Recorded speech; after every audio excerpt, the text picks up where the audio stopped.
大家好，馬多德商，歡迎嚟到我嘅 channel。到牙根治療或者剝牙，到牙根治療或者補完牙之後，我哋應該做翻個牙套。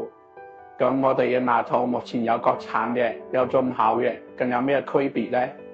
一般我哋國產嘅呢個價格就會比較便宜啲，一般2000幾，進口嘅話有3000幾、4000幾、5000幾嘅。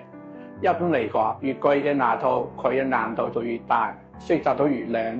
所以喺前牙美合嘅情況下，我哋一般都會建議患者用進口嘅牙套會好睇一啲。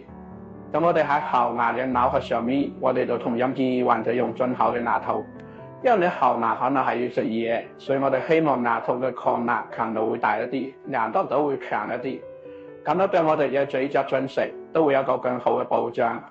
當然我哋唔係話國產嘅唔好，國產都有國產嘅優點，佢嘅性價比係比較高啲嘅，而且其實佢都達到咗最初級嘅抗牙同埋美合嘅效果，所以大家唔使糾結。當佢自身嘅經濟實力，我哋就可以選擇各種各樣嘅牙套。關注我，呵護你嘅口腔健康。